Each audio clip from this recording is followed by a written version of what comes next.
ಧರ್ಮಸ್ಥಳದಲ್ಲಿ ಯೂಟ್ಯೂಬರ್ಸ್ ಮತ್ತು ಪತ್ರಕರ್ತರ ಮೇಲೆ ನಡೆದಿರೋಂತಹ ಹಲ್ಲೆ. ಈ ಹಲ್ಲೆ ಪ್ಯೂರಾಗಿ ಗೊತ್ತಾಗ್ತಾ ಇದೆ. ಅಲ್ಲೇ ಇರೋಂತಹ ಕೆಲವೊಂದು ರೌಡಿಗಳು ಮಾಡಿಸಿರೋಂಥ ಒಂದು ಹಲ್ಲೆ. ಯಾರು ಇವರು? ವೀರೇಂದ್ರ ಹೆಗಡೆ. ಅಯ್ಯಪ್ಪ ಲಾಸ್ಟ್ ಟೈಮ್ ಮೀಡಿಯಾಗಳಲ್ಲಿ ಮಾತಾಡ್ತಾ ಹೇಳ್ತಾನೆ, ನಮ್ಮ ಹತ್ರನೂ ಬೇಕಾದಷ್ಟು ಜನ ಹುಡುಗರಿದ್ದಾರೆ, ನಾವು ಅಂದ್ಕೊಂಡ್ರೆ ಏನು ಬೇಕೋ ಮಾಡ್ತಾರಂತ.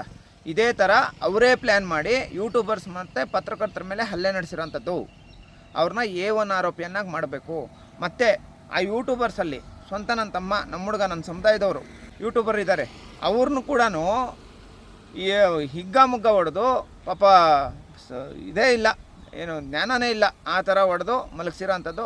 ಆ ವ್ಯಕ್ತಿ ಕೂಡ ಹಾಸ್ಪಿಟ್ಲಲ್ಲಿ ದಾಖಲಾಗಿದ್ದಾನೆ. ಈ ವಿಚಾರಕ್ಕೆ ಸಂಬಂಧಪಟ್ಟಂಗೂ ಈ ಕೂಡಲೇ ಅಟ್ರಾಸಿಟಿ ಕಾಯ್ದೆ ಅಡಿ ಪ್ರಕರಣ ದಾಖಲಾಗಬೇಕು. ದಯವಿಟ್ಟು ಎಲ್ಲ ದಲಿತ ಸಂಘಟನೆಗಳವ್ರಿಗೂ ನಾನು ಮನವಿ ಮಾಡ್ತಾಯಿದ್ದೀನಿ, ಎಲ್ಲ ಜಿಲ್ಲೆಗಳಲ್ಲಿರೋಂಥವ್ರಿಗೂ ಕೂಡಲೇ ತುರ್ತು ಸಭೆ ಅರೇಂಜ್ ಮಾಡಿ.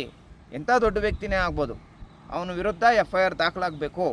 ವೀರೇಂದ್ರ ಹೆಗಡೆ ವಿರುದ್ಧ ಈ ಕೂಡಲೇ FIR ದಾಖಲಾಗಬೇಕು.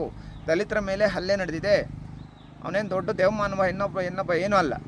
ಈ ಕೂಡಲೇ ಅವನ ಮೇಲೆ FIR ದಾಖಲಾಗಬೇಕು. ಅವರು ಕೂಡಲೂ ರ್ಯಾಂಪೇಜ್ ಅಂತ ಹೇಳ್ಬಿಟ್ಟು ಒಬ್ಬ ಯೂಟ್ಯೂಬರ್ ಇದ್ದಾರೆ, ಎಂಟೇದೆ ಅವ್ರಿಗೆ.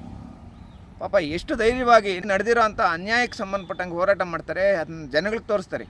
ಈ ವ್ಯಕ್ತಿ ಮೇಲೆ ಹಲ್ಲೆ ಮಾಡಿದಾರಂದರೆ, ಅಂದರೆ ಗುಂಪು ಕಟ್ಕೊಂಡು ಬಂದು ನೀವು ಹಲ್ಲೆ ಮಾಡ್ತೀರಂದರೆ, ಆ ಹಲ್ಲೆ ಮಾಡಿರೋನೊಬ್ಬನೂ ಇಲ್ಲಿ ತನಕ ಯಾವುದೇ ಅಕ್ರಮಗಳ ವಿರುದ್ಧ ಪ್ರಶ್ನೆ ಮಾಡಿರೋನಲ್ಲ, ಯಾವುದೇ ಅನ್ಯಾಯಗಳ ವಿರುದ್ಧ ಪ್ರಶ್ನೆ ಮಾಡಿರೋನಲ್ಲ. ಇವರು ಅಕ್ರಮ ಅನ್ಯಾಯಗಳ ವಿರುದ್ಧ ಪ್ರಶ್ನೆ ಮಾಡ್ತಾರಂತೆ ಬಿಟ್ಟು ಅವ್ರ ಮೇಲೆ ನೀವು ಹಲ್ಲೆ ಮಾಡ್ತೀರಾ? ನಿಮ್ಮ ಜನ್ಮಕ್ಕೆ ಇಷ್ಟು ಬೆಂಕಿ ಹಾಕ.